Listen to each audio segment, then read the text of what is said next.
વરસાદમાં તમે અલગ અલગ ભજીયા તો બહુ ખાતા હશો, પણ આજે આપણે બનાવીશું એકદમ નવી વેરાયટીના ભજીયા. એટલા ટેસ્ટી બનશે કે તમે જેટલા બનાવશો એટલા ઓછા જ પડશે. માત્ર તળેલા મરચાં અને ટમાટો કેચઅપ સાથે તમે એને સર્વ કરશો તો ખાવાની બહુ જ મજા પડી જશે.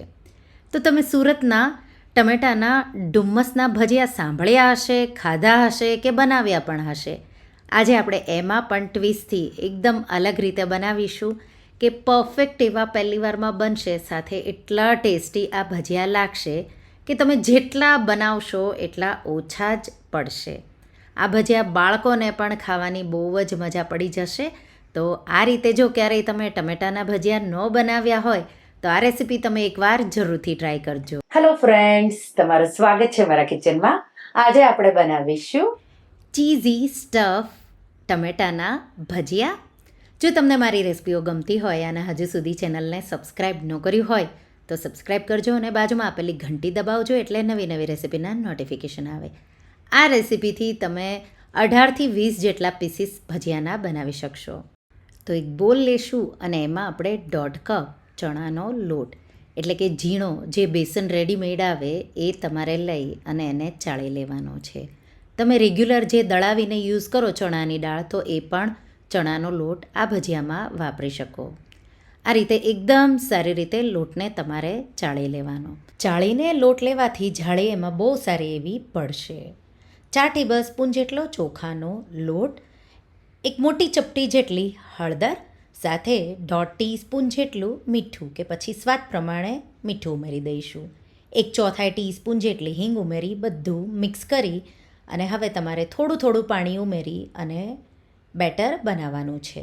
તો પહેલાં શરૂઆતમાં તમારે ઓછું ઓછું પાણી એડ કરવાનું, મિક્સ કરવાનું અને પછી એમાં ગાંઠા ન રહે એ રીતે બેટર બનાવવાનું છે. અહીંયા મેં 1/2 કપ ચણાનો લોટ લીધો, તો એના સામે મને 1/4 કપ જેટલા પાણીની જરૂર પડી છે. તો અહીંયા બેટર તમારું રિબન ફોલ્ડ જેવું હોવું જોઈએ, એટલે એક સરખી ધાર પડે એવું બેટર હોવું જોઈએ. ના જાડું ના પાતળું એવું બેટર તમારું હોવું જોઈએ. જો તમને લાગે કે પાતળું થઈ ગયું તો 1 ચમચી જેટલો બેસન ઉમેરી અને તમે બેટરને જાડું પણ કરી શકો. તો સ્મૂથ બેટર મેં રેડી કરી લીધું, એને 5-1 મિનિટ જેવું રેસ્ટ થવા દઈશું. ત્યાં સુધીમાં આપણે ચટણી બનાવીશું. ચટણી માટે 1 કપ લીલા ધાણા ડાળખા સહિત અને એમાં 1/4 કપ જેટલા ફુદીનાના પાન, 4 લીલા મરચાં અને 1 આદુનો ટુકડો. લસણની કળીઓ પણ તમે ઉમેરી શકો, પણ હું આજે લસણ સ્કીપ કરી રહી છું. પણ લસણ હશે તો પણ બહુ સારા એવા લાગે છે.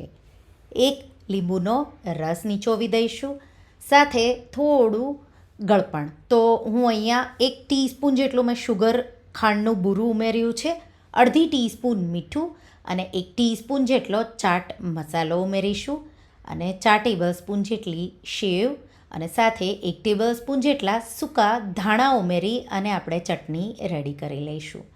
3થી 4 બરફના ટુકડા ઉમેરી અને ચટણી વાટવાની. અને આ રીતે તમે બરફના ટુકડા ઉમેરશો એટલે ચટણી એકદમ ગ્રીન, સાથે ચટણી આવી થીક જ વાટવાની છે. તો ચટણી તૈયાર છે. હવે અહીંયા આપણે ટમેટાં લેશું. 6 જેટલા કડક પણ લાલ કલર હોય એવા ટમેટાં તમારે અહીંયા લેવાના છે. અને ટમેટાને ધોઈ ડ્રાય કરી ઉપરનો ભાગ કાઢી લેવાનો અને પછી ટમેટાના સ્લાઇસ તમારે આ રીતે કરવાના છે. તો સ્લાઇસ ના બહુ પાતળા પણ હોવા જોઈએ અને ના બહુ જાડા પણ હોવા જોઈએ. મીડિયમ આ રીતે ઇઝીલી તમે કટ કરી શકો અને તમને દેખાય એવા તમારે સ્લાઇસ કરવાના છે. નાઇફ છે જે ઝિગઝેગવાળી થોડી આવે એ લેવાની, તો એના લીધે થઈને ટમેટાના પીસીસ બહુ સારા એવા થશે. હવે આ રીતે પ્લેટમાં આપણે ટમેટાના પીસીસ ગોઠવી દઈશું અને એના પર આપણે ચીઝ સ્લાઇસ પણ મૂકવાના છીએ. એટલે મેં અહીંયા મોઝરેલા ચીઝ લીધું છે, એના આ રીતે આપણે સ્લાઇસ કરી લઈશું. તમારે જો મોઝરેલા ચીઝ ન વાપરવું હોય તો તમે ચીઝ ક્યુબના નાના નાના પીસીસ પણ વાપરી શકો. હવે ટમેટા પર આ રીતે જે ચટણી બનાવી છે એ તમારે લગાવી દેવાની છે. આ રીતે બધા ટમેટા પર મેં ચટણી લગાવી દીધી. એના પર આપણે ચીઝ સ્લાઇસ અને બીજા ટમેટાના સ્લાઇસથી કવર કરી દઈશું. તો અહીંયા જો તમને તીખા થોડા જોવે તો 2 સાઈડ ચટણી લગાવવાની. બાળકો માટે બનાવો તો 1 સાઈડ પણ લગાવી શકો. તો અહીંયા ચટણી કેટલી તીખી છે એ રીતે વધુ ઓછું પણ તમે લગાવી શકો. તો હું આ રીતે બીજું ટમેટાનું સ્લાઇસ લઈ એના પર એક સાઈડ ચટણી લગાવી અને ચટણી સાઈડને નીચે રાખી અને આ રીતે ટમેટાને સેન્ડવિચની જેમ જ રેડી કરી લઈશું. તો ટમેટા બધા રેડી કરી લીધા. હવે બેટર છે એને 5 મિનિટ જેવું રેસ્ટ થતાં થઈ ગયું. એમાં એક ચપટી ખાવાના સોડા ઉમેરી અને આંગળીઓના મદદથી એકદમ એક સરખું તમારે ફેટી લેવાનું છે. આ રીતે ફેટાઈ જાય એટલે એક ટમાટાનો સ્લાઇસ તમારે આ રીતે એની સેન્ડવિચ લઈ અને બેટરમાં તમારે એને કોટ કરવાનું છે આ રીતે. અને ગરમ તેલમાં ગેસની ફ્લેમ મીડિયમ રાખવાની છે. તો એકવાર તેલ ગરમ થઈ જાય એટલે મીડિયમ ફ્લેમ પર તમારે ટમેટાના ભજીયાને તળી લેવાના છે.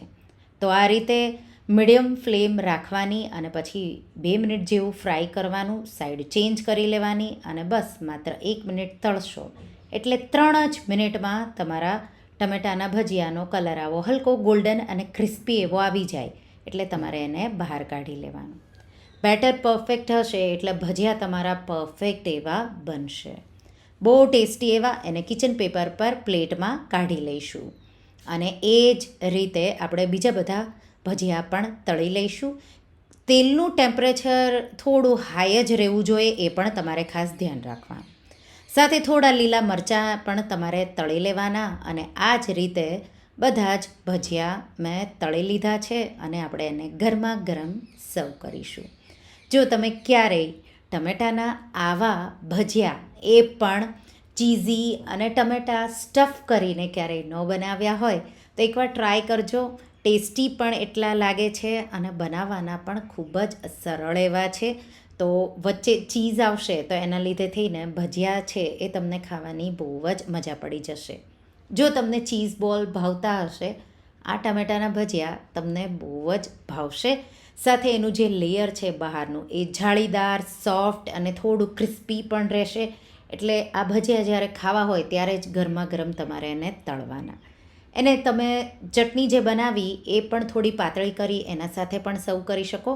પણ ટમાટો કેચઅપ સાથે આ ભજીયા ખાવાના બહુ જ ટેસ્ટી એવા લાગે છે. આ રીતે તમે જોઈ શકો, તમે એને કટ કરશો એટલે ચીઝ અંદરથી મેલ્ટ થશે અને આ રીતે ચીઝી અને બહુ ટેસ્ટી એવા ભજીયા બનીને તૈયાર થઈ ગયા છે. હું એને ગરમા ગરમ ટમાટો કેચઅપ સાથે અને તળેલા મરચાં સાથે સર્વ કરી રહી છું. તો તમે એકવાર જરૂરથી ટ્રાય કરજો અને મને કહેજો કે આ ભજીયા તમને કેવા લાગ્યા. તો તમને આ રેસીપી કેવી લાગી મને કમેન્ટમાં જરૂરથી જણાવજો. અને હા, જો તમને આ રેસીપી ગમી હોય તો વિડીયોને લાઇક કરજો, શેર કરજો અને મારા ચેનલને સબસ્ક્રાઇબ કરજો. અને આવી જ નવી રેસીપીઓ માટે તમે બેલ આઇકોન બટનને પ્રેસ કરજો. Thank you for watching.